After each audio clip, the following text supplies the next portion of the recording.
സുഹൃത്തുക്കളെ, ഇന്ന് ഞാൻ നിങ്ങളെ പരിചയപ്പെടുത്തുന്നത് ഉപ്പുകണ്ടം എന്ന ഗ്രാമം. കാരണം മിക്ക ആൾക്കാർക്കും അത് 70കൾക്ക് ശേഷം അല്ലെ 65കൾക്ക് ശേഷം ജനിച്ച ആൾക്കാർക്ക് പലർക്കും അറിയാം കേട്ടോ ഉപ്പുകണ്ടത്തെ പറ്റി. കാരണം ഈ ഉപ്പുകണ്ടം നമ്മൾ അറിയുന്നത് തന്നെ ഈ ബാബുവാനിയുടെ പടങ്ങളിലും ഉപ്പുകണ്ടം ബ്രദേഴ്സ് എന്ന് പറഞ്ഞ പടത്തിലും പിന്നെ നമ്മുടെ കോട്ടയം കുഞ്ഞച്ചനിൽ മമ്മൂട്ടി ഉപ്പുകണ്ടം ബ്രദേഴ്സിനെ പറ്റി പറയുന്നു. അങ്ങനെയൊക്കെയാണ് നമ്മൾ കൂടുതൽ അറിയുന്നത്. പക്ഷേ പലരും ഈ ഗ്രാമം കണ്ടിട്ടുണ്ടോ എന്ന് എനിക്ക് ഡൗട്ടുണ്ട്. അതിനാലാണ്. കാരണം അങ്ങനെ പറയത്തക്ക വലിയ സിറ്റിയൊന്നും അല്ലെങ്കിലും നല്ലൊരു ഉൾനാടൻ ഗ്രാമം നമുക്ക് പറയാൻ പറ്റും. അതായത് ഇവിടെ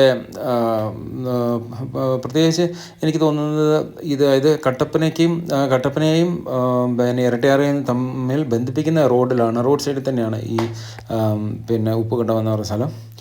ഏകദേശം കട്ടപ്പനയ്ക്കാണെങ്കിലും ഇരട്ടയാറിനും മധ്യത്തിലാണ്. പിന്നെ ഒരു കാര്യം എന്ന് പറഞ്ഞാൽ ഭൂപ്രകൃതി അങ്ങനെ ഒരു നിരപ്പായ പ്രദേശമാണ് കൂടുതലും ഇവിടെ. പിന്നെ ഏലം, കുരുമുളക്, കപ്പ, അങ്ങനെ പിന്നെ തെങ്ങ്, അങ്ങനെ നിരവധിയായ കൃഷികൾ ഇവിടെയുണ്ട്. 1960 തന്നെ ഇവിടെ കുടിയേറി പാർത്താണ് ആൾക്കാർ. അപ്പോൾ മറ്റുള്ള ഇപ്പം തോപ്രാംകുടി അങ്ങനെയുള്ള സ്ഥലങ്ങളൊക്കെ 70-ന് ശേഷമാണ്. പക്ഷേ ഇത് നമ്മൾ കട്ടപ്പനയുടെ അടുത്ത് കിടക്കുന്നതുകൊണ്ടായിരിക്കാം.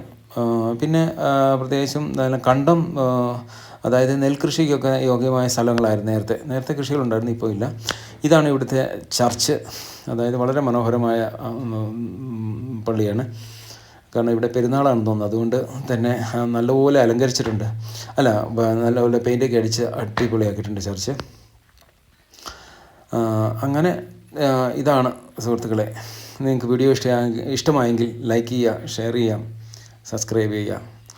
അപ്പോൾ മറക്കല്ലേ, ഇടുക്കിക്കാരൻ ബിജു സൈനിങ് ഓഫ്.